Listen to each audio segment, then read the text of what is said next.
काज किए बड़ देव न के तुम बीर महाप्रभु देखे बिचारो। कौन सो संकट मोर गरीब को जो तुम सो नहीं जात है टारो। बैगी हरो हनुमान महाप्रभु जो कछु संकट होए हमारो। कौन ही जानत है जग में कभी संकट मोचन नाम तिहारो। नमस्कार दोस्तों, कैसे हो आप। हमारी चैनल में आप सभी का स्वागत है। मैं हूं आपका दोस्त जयेश वाघेला, फाउंडर ऑफ धार्मिकस्टोरी.com एंड सीक्रेट मिस्ट्रीज। कलयुग के भगवान हनुमान जी को बिगड़ी तकदीर बनाने वाला देवता अगर कहा जाए तो यह बात इनके लिए गलत नहीं होगी। हनुमान जी के दर पर अगर कोई सच्चे दिल से और तड़प से कोई चीज मांगता है तो हनुमान जी अपने उस भक्त को कभी निराश नहीं करते। हनुमान जी के कलयुग में मौजूद होने के कई साक्षात प्रमाण आज भी कई लोगों को मिलते रहते हैं। दोस्तों, आज का अनुभव देखने के बाद आप खुद कहोगे कि ये तो हमारे बजरंगबली ही कर सकते हैं।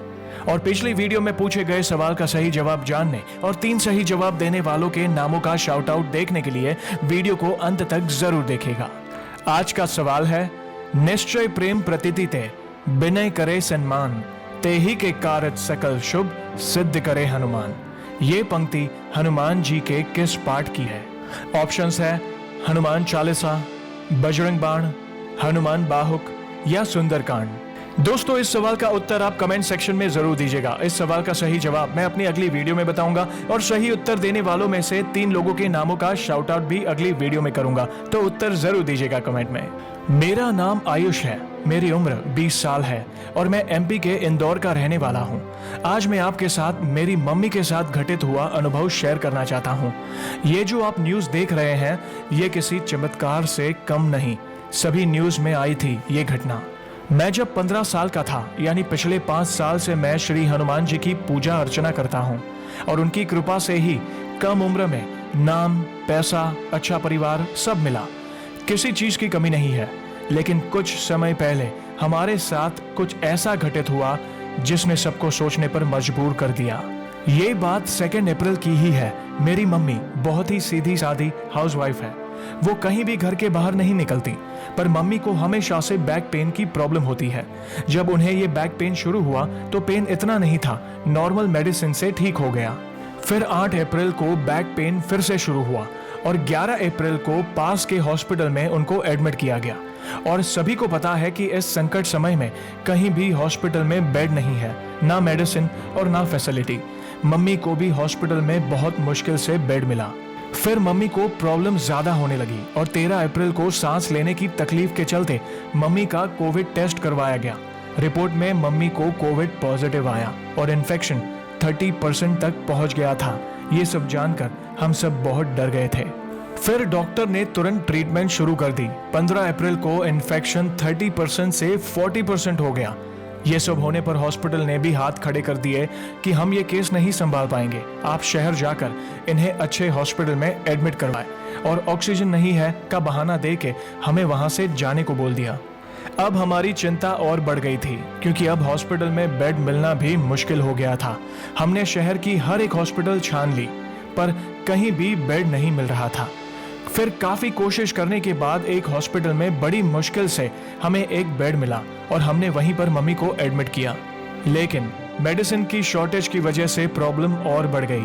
ना इंजेक्शन मिल रहे थे और ना ही प्रॉपर ट्रीटमेंट मिल रही थी।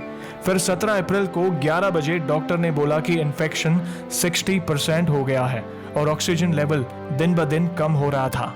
फिर वहां के डॉक्टर ने भी कहा कि ये केस हम नहीं हैंडल कर सकते, आप इन्हें कोई और हॉस्पिटल लेकर जाएं, चांसेस बहुत कम है बचने के। ये सब सुनकर हमारी चिंता और बढ़ती ही जा रही थी। लेकिन मैं पहले ही दिन से सच्चे दिल से प्रभु श्री राम और हनुमान जी की पूजा पाठ करने लगा था।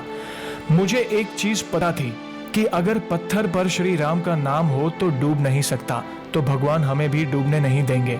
मैंने उनसे बस एक ही प्रार्थना की, मेरी मम्मी की रक्षा करें और उन्हें जल्द ठीक कर दें। फिर 17 अप्रैल को 2 बजे मेरी मम्मी का ऑक्सीजन लेवल 60 पर आ गया। फिर हमने बहुत कोशिश की दूसरे हॉस्पिटल ढूंढने की। फिर इंदौर में बॉम्बे हॉस्पिटल है, वहां भी हमने बहुत कोशिश की बेड के लिए, लेकिन हमें बेड नहीं मिला। हमने बहुत कोशिश करी। फिर एक कॉल आया 3 बजे कि आपका हो गया है बॉम्बे हॉस्पिटल में। जयेश भाई, सच कहूं, अगर 1 घंटे में यह सब नहीं होता तो कुछ भी हो सकता था मम्मी को। फिर मम्मी को इंदौर के बॉम्बे हॉस्पिटल शिफ्ट किया गया। 17 अप्रैल को आईसीयू में। 18 अप्रैल को डॉक्टर ने कहा कि इन्फेक्शन कम नहीं हो रहा है, 60% से 70% हो गया है, और 18 अप्रैल को ही इन्फेक्शन 75% हो गया। हम सबकी चिंता बढ़ती ही जा रही थी। 19 अप्रैल को डॉक्टर ने कहा कि सिर्फ 15% चांस है बचने के। 20 अप्रैल को इन्फेक्शन 80% हो गया। 22 अप्रैल को मम्मी की हालत देखकर डॉक्टर ने कहा कि अब कोई चांस नहीं है बचने के, क्योंकि अब इन्फेक्शन 90% हो गया है। यह सुनने पर हम सब ने हार मान ली, लेकिन मुझे मेरे हनुमान जी पर पूरा विश्वास था। मैंने हर दम उनकी उपस्थिति अपने साथ महसूस की है। अंदर से एक ही आवाज आ रही थी कि चिंता मत कर, कुछ नहीं होगा। फिर 23 अप्रैल को इन्फेक्शन 95% हो गया था। प्रभु की कृपा से फिर जो हुआ उसे पूरा हॉस्पिटल तो क्या, पूरा इंदौर देखते रह गया।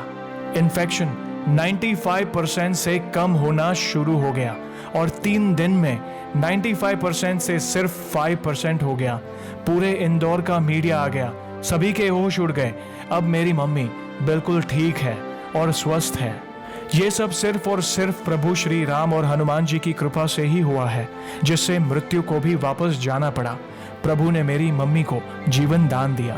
इसके साथ एक बात कहना चाहता हूँ कि भगवान हमारी परीक्षा लेते हैं, लेकिन आप अपना विश्वास कभी ना खोना, बस अपना कर्म करते जाएं। अगर आपका विश्वास अटूट हो तो सब कुछ संभव है। तो दोस्तों, देखा आपने, हालात कितने भी कठिन क्यों ना हो, प्रभु पर अटूट विश्वास जरूर रखें। एक वे ही है जो आपके हर असंभव कार्य को संभव कर सकते हैं। तो ऐसे ही है हमारे बजरंगबली। और दोस्तों, अब हम जानेंगे हमारी पिछली वीडियो में पूछे गए सवाल का सही उत्तर। सवाल था, प्रसिद्ध मरघट वाले बाबा हनुमान जी का मंदिर किस राज्य में स्थित है? ऑप्शंस थे हरियाणा, दिल्ली, पंजाब या हिमाचल प्रदेश। दोस्तों, इस सवाल का सही उत्तर है दिल्ली। यह शक्तिशाली हनुमान मंदिर दिल्ली के जमुना बाजार में स्थित है, जो मरघट वाले बाबा हनुमान के नाम से प्रसिद्ध है। दिल्ली के कश्मीरी गेट के पास विराजित हनुमान जी के दर्शन को दिल्ली के हजारों लोग प्रतिदिन आते हैं। मंदिर के बारे में बताया जाता है कि यहाँ भगवान हनुमान साक्षात प्रकट हुए थे। इस सवाल का उत्तर तो अनेकों लोगों ने दिया। उनमें से 3 लोगों के नामों का मैं शाउट आउट करूंगा, जो कि है ममता सिंह, सुभाष नायक और तनु यादव। आप सभी का बहुत बहुत धन्यवाद इस सवाल का उत्तर देने के लिए। श्री हनुमान जी की कृपा आप और आपके परिवार पर हमेशा बनी रहे। तो दोस्तों, कैसी लगी श्री हनुमान जी के चमत्कार से जुड़ी आज की ये वीडियो को लाइक और शेयर जरूर करिएगा, ताकि ज्यादा से ज्यादा लोगों तक श्री हनुमान जी की महिमा को हम पहुंचा सके। और जल्द ही हम एक और सच्ची घटना के साथ वापस लौटेंगे। तब तक जय श्री राम, जय हनुमान।